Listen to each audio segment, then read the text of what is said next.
announce yourself. Please? Just tell us your name and your appearance yourself. Sir? Yes, my name is Koyama. I'm appearing myself. And we'll just get counsel on how to announcement. Please, Your Honour, Collins appearing for the response.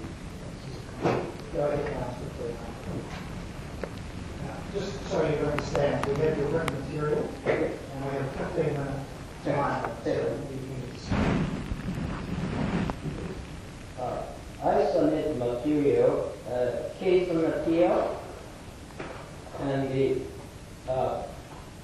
filing of the issue is, at this point is whether the filing is on time or not.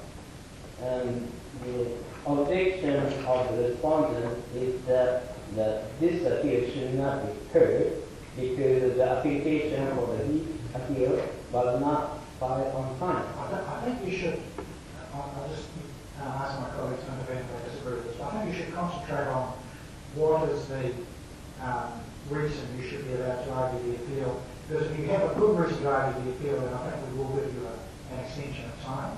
So let's focus on what is the basis if you want to argue your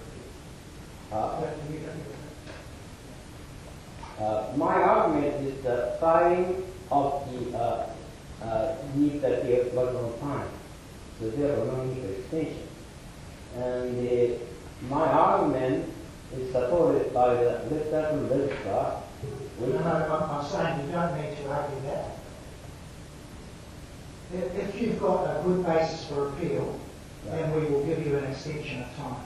So you don't need to worry about whether the registrar was right or wrong about the time limits. Okay? Just you tell us why it is that the appeal is an appeal that ought to be brought to the school. Yes. I then say in my notes application to this appeal, the issue of prosecution of significance and first of all, at the Human Rights Tribunal, the judge, the chairman of the tribunal, was a practicing member of the respondent, and that caused the appearance of bias. In fact, a tribunal composed of the chairman and 2 other members decided the case without having hearing, even though there were factual disputes in the case. Another thing would be the case was decided after the respondent failed to submit the counter argument on the submission that appellant submitted. And the time sequence is more like tribunal simply stopped the process with that order. Remember today, all we decided is whether we give you leave to appeal. Right. And so what you need to persuade us is that the matters that you want to raise are matters of importance, that are important. There are questions that need to be resolved because there is a public interest in resolving them. Yes.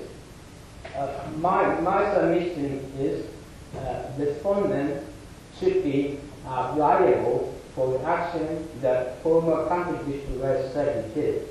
Reason being is the respondents had the asset and liability of the country district society transferred to the respondent.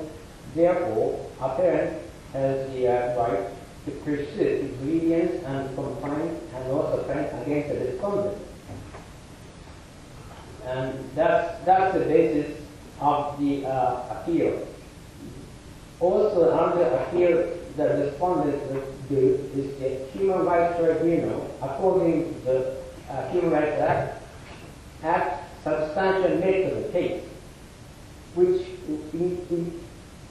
at least for common people who think that must be there the impartial tribunal. Also, there must be hearing, especially there were factual disputes. Also, both parties submitted to have a hearing. It doesn't, at least doesn't sense anybody that simply tribunal stop in the middle of the proceeding to give a judgment when I submit and the respondent didn't submit it. and suddenly stopped the proceeding, and that's how it happened on the July decision. And there was no hearing. Also, there was no reply by the respondent.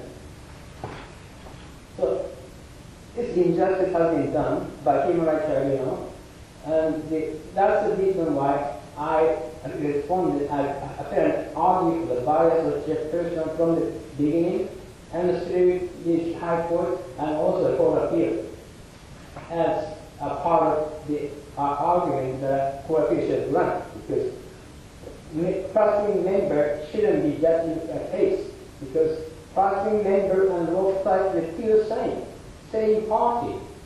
So, but there could be some arrangement could be done, but certainly the respondent member shouldn't be a judge, because the interest, also the camaraderie, everything is part of it. So that was the first problem that happened at Human Rights Tribunal, and that never been resolved. Well, you talked about the New Zealand Society being responsible for the liabilities of the Canterbury Society. Yes. And you said that's an important, that's the basis, you said that's the principal basis of your continued appeal. Why do you say that's a matter of public importance, given that is now a historical event which won't happen again? Why is that a matter of public importance? This is the merger case. It's the public interest to know whether the incorporated society can merge without having the assuming the right. This was done by legislation. It was a one-off, wasn't it? This wasn't just any merger of an incorporated society. It was actually an act of Parliament that brought it about. After Parliament, according to the authority, it only said there would be carried forward to New Zealand Law Society any liabilities and also the proceedings. If the proceeding was happening, it would be carried to New Zealand Law Society. After Parliament will say that give you the immunity once the merger is done. After Parliament is clear from the statute, which is part of the commission, that it carries over. It didn't say if you don't bring a proceeding before the January 31st of 2009, it will be void, or it didn't say if you bring it, it will be carried over. Intention of Parliament and also text from the statute is clear. Everything will be carried over in New Zealand society. Liabilities, proceedings, all that. But there is no. But your proceedings were not ending. No. Before January 2009, were they? No. That's the reason why Appellant argued that Section 338, Section C is not applicable, because there was no proceeding. So this section that Human Rights Tribunal and also High Court relied wasn't even applicable. There was no proceeding at that point. No. Well, if you didn't have a proceeding in place, how could it be carried over? There wasn't one in existence. Yes. The Appellant argues that Section 378 1A actually says that liability charges would be carried over to the respondent. Section 1A. So liability, responsibility, all the charges, obligation, everything that comes to the society accrued would be carried over to the society. Appellant argued that Section 378 1A is applicable in this case. Therefore, asset liability will be charged with the liability from the common district law society. Therefore, the respondent has the obligation to respond to the complaint. What was the liability of the Canterbury Society to you on the 31st of December 2008, the day before it merged with the New Zealand Society? What the common district law society. You didn't have an extended claim. Not the claim. I complained to Human Rights Tribunal, the Privacy Commissioner. But you didn't have a claim against the Canterbury Society. It wouldn't have had to report in its books that it had a liability to you. Yes, it's liability because I was applied to my personal information was collected with the mark of authorization secretly by the country society used against me and refused to issue certificate, and I was forced to leave the Christ Church with no fault. No, I'm just going to hit the word liability. Yes. It means an obligation to pay money. Yes, of course. It didn't have an obligation to pay you any money. Certainly It's that. not merged. No, they do. The damages have been happened by the country society. Yeah, but you didn't have a claim. Of course, I claim to the Human Rights Commission, also I claim to the Privacy Commission. The problem is still, country society sent a false letter to the Privacy Commission and stopped the investigation. Also, Human Rights Commission, I complained that... I think that you should be careful about making those sort of accusations. You're in a court of law now, you've got to conduct yourself properly. You should be careful about that. I have the evidence. Make sure against the laws. I have the evidences that are available. That's the reason why we should have the hearing, so I can show all the evidence. I always submit the evidence to Human Rights Tribunal. Well, you already have that here about Michael. All right, so your point is that the question of the interpretation of the Section 378 as a point of public importance, you would say, is that? Yes. Yeah. And then you talked about the obligations of the tribunal. What's the point of public importance in relation to the tribunal's conduct? Yes. According to Human Rights Act, they have the, according to natural justice, with impartial, the tribunal must be impartial, also must have a hearing to find out what the facts are, especially the facts of disputes develop. Also, the both parties submit that hearing must be held. The tribunal must have done hearing. Also, it must have done the discovery, which is tribunal send us a letter to say they would do the discovery before the hearing. They didn't do that either. So that's against the public interest, because public expect that tribunal has a fair, impartial hearing with the, I mean, that's the basic of the trial process, I believe. And the Human Rights Tribunal didn't do. Okay, so you say the 2 points on which you should be doing leave are 378 and the proceeding, the way the proceeding was conducted in the tribunal. Yes. Are those the 2 points you Yes, want to yes, yes. Is there anything else you want to add? We just need to give Mr. Cole a chance to listen.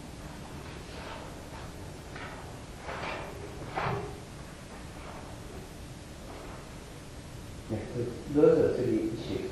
Thanks very much, Mr. Cole. Thank you, Your Honours. I have in my written submission set out what I hope is a helpful chronology of events which I describe as undisputed factual background and key litigation events. And first ground for proposing this special leave application was out of time, and I submit that the fact that it was outside the 21-day period is incontrovertible. The judgment of the High Court Justice Coach dismissing the application for leave. Well, I'll just repeat what I said, Mr. Koyama, which is he was a few days out at most. Right, And if he's got a good case, we're not going to stop operating. so I have acknowledged and do now acknowledge that if there's merit in the appeal, then I suppose it's likely that the time obligation, so time of objection will slip away. So I will now focus on the lack of merit in the appeal, and Mr. Koyama has helpfully confined the arguments he says he has to section 378. It appears, I understand, it was admitting, as he acknowledged to, that there were no proceedings pending, so against the Canterbury District Law Society at the time that entity ceased to exist by statute, and that occurred at midnight on the 31st of January 2009.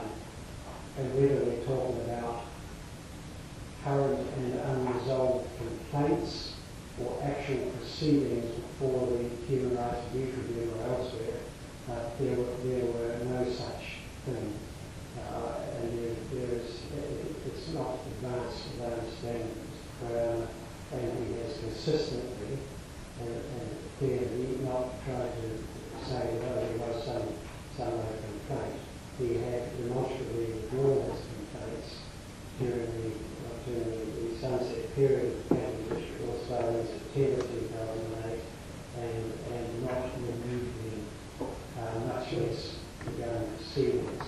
So he is then driven to the notion that he, that he has tried to raise in the High Court as well, that in fact what he's talking about is the liability of the Canterbury District Court Society that I submitted in the court already. It's a potential liability for a proceeding he hadn't brought. Yes, well I say, sir, it's a potential liability for a grievance in the mind of the individual, nothing more. If your Honour has specific I thought he didn't accept that he had no proceedings against the Canterbury Society as of January 2000. I thought he had. I noted him down as saying that you accept there was no proceeding to be carried out. Yeah, but I thought he said he did have complaints that hadn't been withdrawn to the Privacy Commission on the Human Rights Commission. well, there's a limited factual record for this court, I acknowledge, that the facts are correctly recited in the High Court judgment of Justice Dobson, and that there was an email on the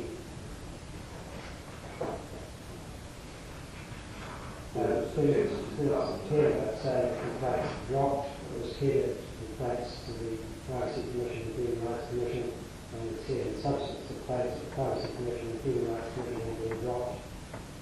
There is no record of any other complaint, much less formalised final proceedings. There was the only twist in the tail, so to speak, was a reference to correspondence with the Human Rights Commission subsequently, and that is why the HRRT distinguished between dismissing the Privacy Act, as it were, outright, and striking out the Human Rights Act, proceeding with the ability to bring those afresh if there was, if Mr. Koyama was capable of showing he had a live complaint at the time, he simply never has. And that status remains open to him. And he has neither produced in the appellate context or going back to the Human Rights Commission or the Human Rights Review Tribunal any extant complaint against Canterbury District Law Society or indeed against New Zealand Law Society at any relevant time. Other than those described as dropped. So I submit that the High Court, and again on two occasions, the hearing of substance of the appeal and the hearing of the application for leave, correctly understood the facts as I've explained them. And then with regard to the liability issue, it's simply not a liability. Then we get to the complaints that I'm calling grounds about the processes followed by the Human Rights Review Tribunal. Now, well, I'm just putting on that. Why do you say the question of whether Section 3785 is not a point that we should review? Foremost, because it is purely a matter of private concern to this litigant or would be litigant.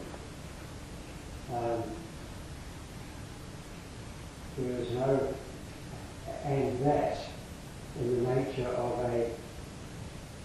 I'll call it a personal grievance, I understand that term in employment, and a grievance of a personal nature about a body now long out of existence, in respect of which the courts have heard this, are able to see for themselves that the real remedy to a person in the applicant's position was to become admitted, because that's what he was seeking, and he was in fact admitted. as a result of the certificate of character issued to by the Otago District Law Society in New Zealand on the 1st of May 2008. And in my submissions I've described... Or 7. I'm sorry. It was... it was 07.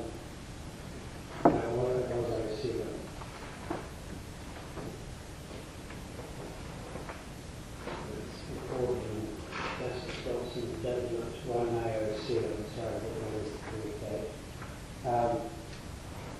So I've said that neither in terms of the principle, which might be important publicly or beyond the scope of this, the defined facts of this case, or in terms of any meaningful remedial justification, is there any interest, I submit, of a private nature, let alone public.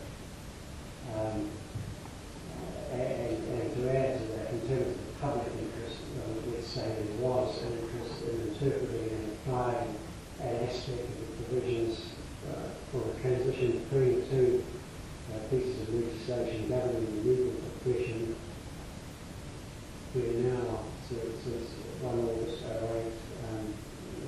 going for 5 years, and the experience of the regulator and the courts will be that those sorts of issues are now disappearing in the distant past. So I submit that there's no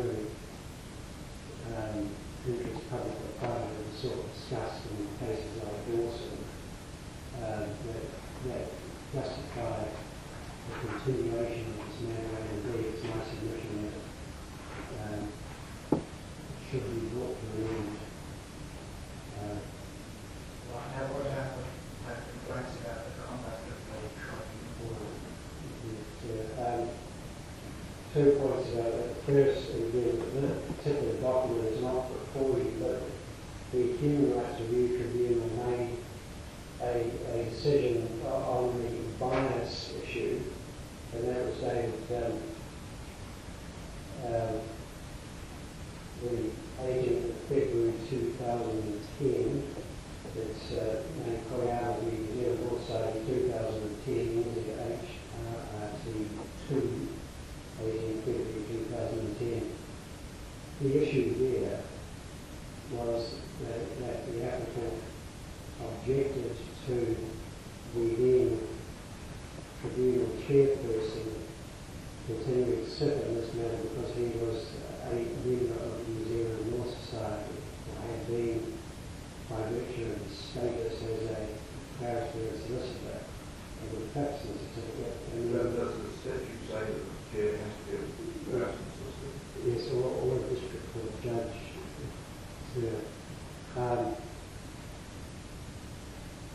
My foremost submission on this is that it's irrelevant to the present legal application because it was the subject of a decision of the tribunal which itself was capable of appeal but which was not appealed. Mr. Koyama says it wasn't capable of appeal. Doesn't it? Judicious reply to the material code. Yes, but the simple fact that I had sought to avoid, because it was done on this court, a large body of material which was thought not to be relevant, but I feel, and of course will provide the HRT decision on the bias issue. And simply it was not appealed, time lapsed, and we proceeded in terms of having case management conferences and the like, then progressed to the protest jurisdiction stage, and that decision was in July 2010, and that was appealed, and that took us to the second process objection, but that matter was heard on papers. And as long as Justice Dobson traversed that issue in his judgment, in my submission, respectfully, correctly, that it was a matter capable of being heard on papers on the manner that the tribunal court did, and there was a case management conference note recording what happened, and the applicant had consented to that procedure, and provision was made to move back to a hearing in person situation of any issues of fact here likely to arise, and none did. So it was an unobjectionable process in which the decision purely is a matter of law about the issue. Now, the car says it's a sole issue capable of being appealed should it be granted. Was dealt with in the papers within the jurisdiction as set out in the judgment of Justice Dobson. So my submission underlying all of this is that while there is an attempt to continue to litigate past matters not available, and one can see also from the judgment of Justice Dobson that there was, for example, opportunity given by His Honour Justice Ben at a case making conference for the applicant to treat this as a judicial review application. And he specifically refused that invitation series of appeal. The attraction of judicial review was, of course, the focus turned on the matters of process, which at times So, what your position is that these either are not amenable to appeal now, or they're not matters that should be accepted or received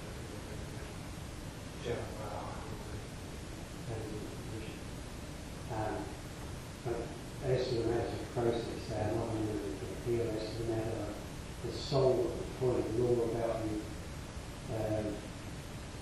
whether or not there was a proceeding available to be continued over against NZLS, that matter has been adjudicated upon properly. My submission there is no public or private interest warranting its further in the second appeal. Unless there's some question. Do you want to reply to anything that Mr. Collins just said, Mr. Brown?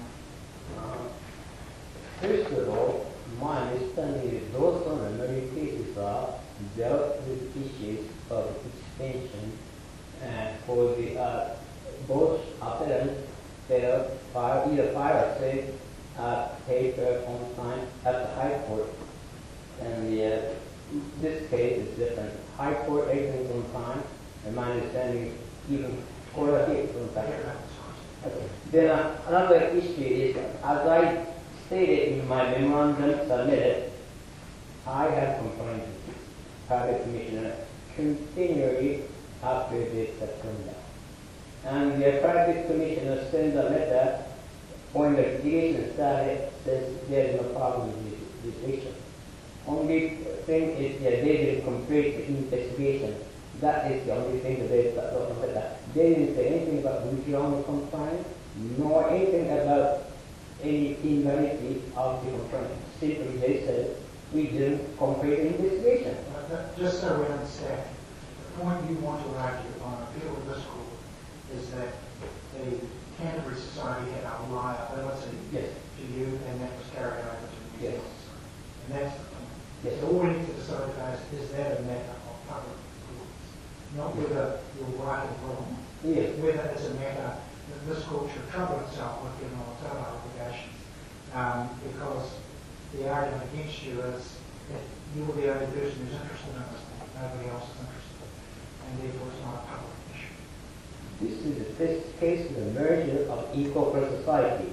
Well, Certainly case law is there for business. it's not a merger of incorporated society in the normal way, is it? It's one done under a particular piece of legislation that created its own special law.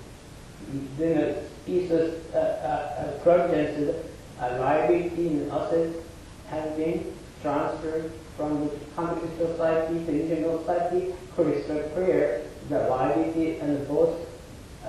There's no anywhere in the provision said the act has given immunity to the law society. Nowhere. The law society hasn't pointed out. I checked every single provision. There's nowhere there can be any interpretation can be made, say that act could possibly give immunity to the law society. So only. So again, I'm not interested in the merits of that. I'm just interested in why this court should deal with that point. If in fact the only remedy you would obtain if you were successful would be your admission as a barrister and solicitor, and you've already got it. What else could you get? I possibly seek for general damages because my damage when you got admitted to the bar a few months later. No, she was 1 year. Also, the location is different. It's not the Christ Church where I intended to practice law, but in the once you're admitted to the bar, you can practice anywhere. Certainly, I was denied in the Christ Church. I was moved, forced to move it to the meeting due to the violation of Human Rights Act, also the Privacy Act. And once you got admitted, you could have moved straight back to Christ Church again and started practicing. Couldn't you? Whether I could or not is not issue. Issue is whether the Congress Society violated the Human Rights Act 1993 and the Privacy Act 1993, and I, victim, have right to bring the complaint and heard by the impartial tribunal, which hasn't been done. That's the issue. And that's the public interest of this case, that people in this country, also internationally, want to see justice being done, heard. Whether the country society actually violates the law or not, we haven't. But in the end, appeals to this court on a second appeal basis only by leave, and there's a very stringent test. And yes, there is an interest in making people comply with legal obligations, but we've already had an appeal, and this court only does a second appeal. It's a matter of public importance. And so what I'm asking is there anything important from a public point of view other than that you just feel very aggrieved? And that's not a public issue, that's just your private interest. As I said before, human rights tribunals has to be impartial, conduct in impartial way, which is public selected. On that basis, every human rights tribunal decision will be subject to a second appeal.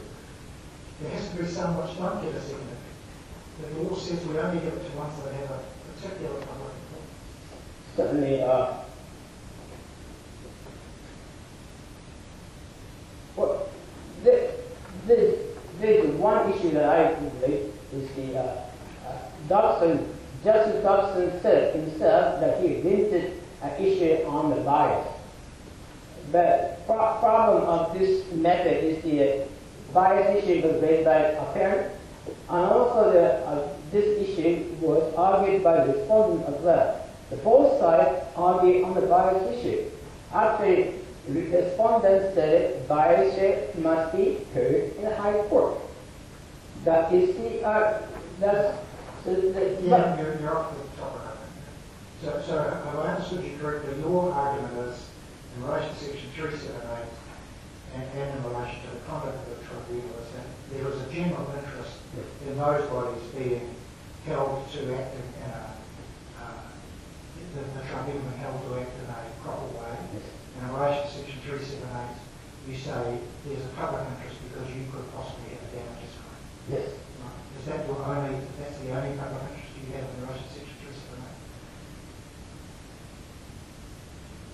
I expect all the public interests of New Zealand society are the sole, exclusive, regulated lawyers in this country should comply with the law.